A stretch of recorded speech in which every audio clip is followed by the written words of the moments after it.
Welcome. We are here today to learn about pollinators at the home of Bonnie Nance, who is a master gardener in Davis County, Kentucky.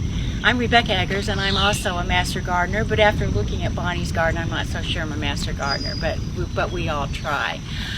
In Kentucky, we have identified, meaning University of Kentucky, 143 different species of butterflies.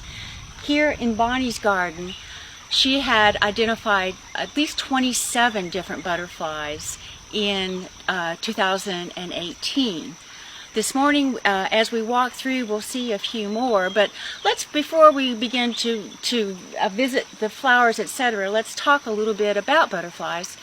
And if you've observed them during your lifetime, you've probably noticed the past few years that they are in decline. You've decided perhaps to help Mother Nature and create a butterfly garden. What should you do? Well, to select the proper place, you have to think about the butterflies and what they need, their needs. So for example, Bonnie has put a couple of stones in this garden, and butterflies need places. There's a nice boulder there with a little bunny on it. Butterflies need places to rest. I can't remember the proper, bask. It's called basking. In the morning to get warm. They need to be in the sun and get warm so that they can start flying and start collecting their very necessary nectar to feed themselves. Also, so we're here in this, and we're kind of in the shady area right now. A butterfly garden needs at least 6 hours of sunlight a day. That's very important. They need water. They need a water source. So you can see that Bonnie has put a fountain in her garden. And also, you have to, and there's a beautiful eastern tiger back here. I don't know if we can focus on that young man, and he is a male, I believe. We need plants. We need nectar. We need to feed them. And Bonnie has planted plants that will feed them throughout the season from spring to fall. That's very necessary. In fact, she will cut back certain plants so that they will be blooming. For example, your asters, which are fall blooming plants, they need you need the food up until the time either they decide to migrate or that they're going to winter over. So we've got to provide food, nectar, during the entire growing season. Very important. Also, let's move along a little bit here in the garden. We're talking primarily about butterflies, but there are wonderful bees here in this garden. There are tiny little bees that are native bees. The larger bees, a few minutes ago we saw the very famous hummingbird moth collecting nectar. But let's get back to the plants. Let's look at some of the plants. As you can see, these are hostas. So yes, the blooms from the hostas, they will get the nectar from them. Bonnie has put some annuals in her garden. The impatiens here, and lantana.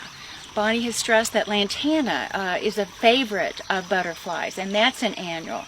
So you're going to have both annuals and perennials in your garden, and native plants. And if you can collect, in fact, Bonnie has this beautiful pink phlox back here, is sort of an heirloom plant that's been in her family. Isn't that cool? Butterflies will select, they're comfortable with the old heirloom plants, the native plants. And also, as we move through the garden, you'll see zinnias, and there's a few here, and there's a couple of in the back. There's lilliput zinnias, and Bonnie said that the University of Kentucky conducted a study and said that the lilliput zinnia is a favorite. They will go to that particular flower 4 times in succession rather than go to another type of zinnia, which is very cool. How does she grow all these zinnias?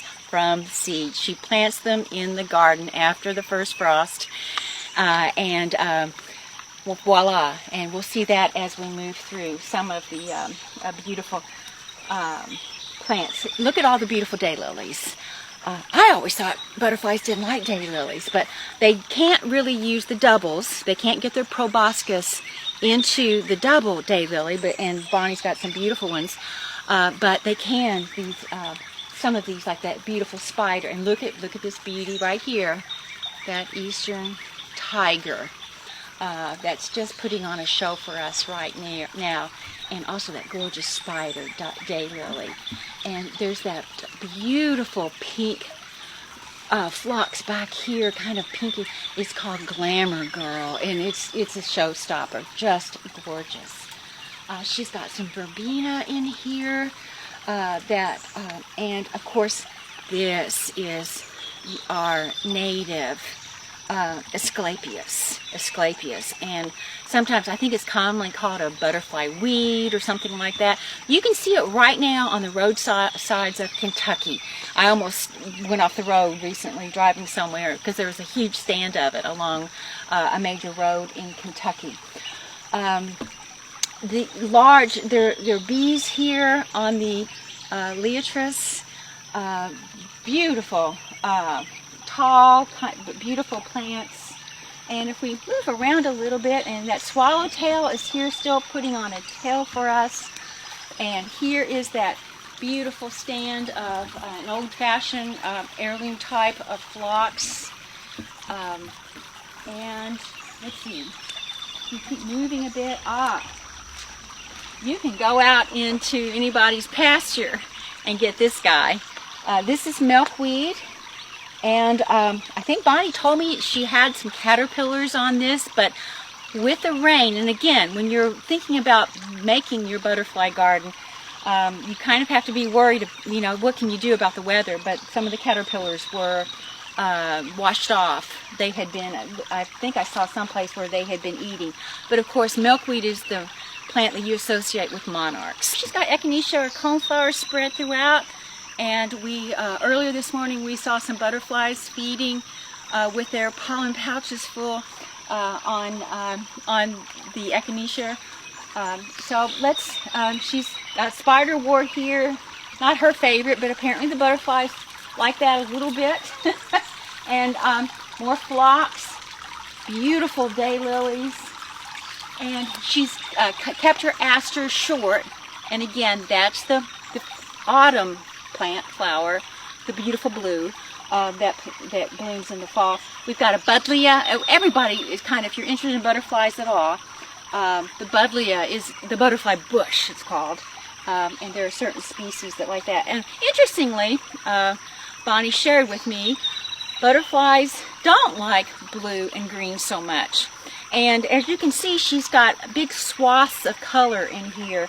And she stressed, when you're planting your garden, perhaps put 3, 4, 5 plants in a row, because butterflies can see well, but they are nearsighted, so they have to get close to a plant and keep things in one spot, because you'll see them. You'll watch a butterfly and it just kind of flits between one little flower to the next, and it's collecting that pollen. So try to do swaths of color, several plants, versus hit and pick, etc. And that's you're thinking about the butterfly and how they behave when you do that. Okay.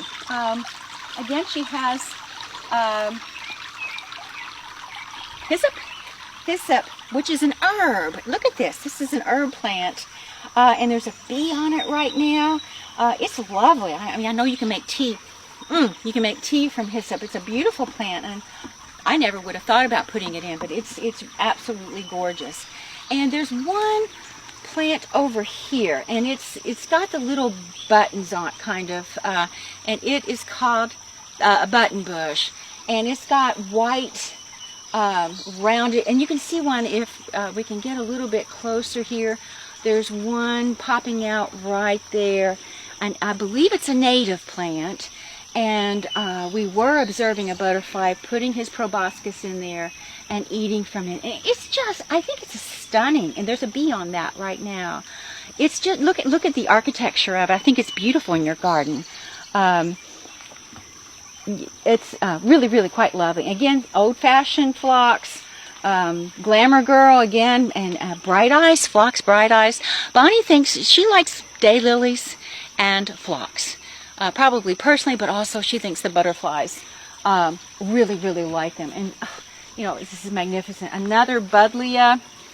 Looks like we got a little thyme here planted. More milkweed. And oh, look at this. Isn't it? I think this is fascinating. See this yellow plant? Goldenrod. She's got, we associate goldenrod with back to school and fall, but she's got an early goldenrod here in the garden, which it's beautiful. I love the wispiness of it against that daylily. It's and the echinacea is absolutely gorgeous. Bonnie has placed her garden. It is a certified wildlife habitat, and you know, this is. She provides wildlife a place to thrive, to have food, water, cover, and a place to raise their young. And certainly she's done that for the pollinators that are so important for our world, so important for feeding us. You know, if, one reason, you know, people say, well, why are butterflies so important? Besides the fact that they're so magnificent and beautiful, they're one of those bellwether things that, you know, like the canary in the coal mine. If they disappear, we're in big trouble. We're in big trouble. She also is a monarch way station, and again, you promise not to use pesticides, and you try to plant things that plants that will help monarchs as they're going on their great migration. One of the most magnificent things in nature, and also a certified butterfly garden. She's a member of the North American Butterfly Association. Okay, and again, oh, there's a plant we haven't talked about yet back here. There's her phlox, and it's just magnificent right now, isn't it? It's beautiful. Phlox Bright Eyes, your old-fashioned phlox. We've had a lot of rain this spring, and it doesn't have any mildew yet. It's incredible. Her Glamour Girl, she really likes this plant. It's just gorgeous, and I've fallen in love with it. And there's Bee Balm back here in the corner. Monarda, and and there's the hummingbird moth, or we're kind of deciding, oh, and if we can switch over here, we've got that tiger. Oh, they're putting on a show for us. Two of them on the zinnias, and again, Bonnie said it's this particular type of zinnia, the lilliput, that they go to more than any other zinnia, and they're proving it to us. They are putting on a show for us. They're proving it. I think, you know, that's pretty much a wrap. Thank you, and again, if you have any questions, please contact your local extension office. Thank you very much.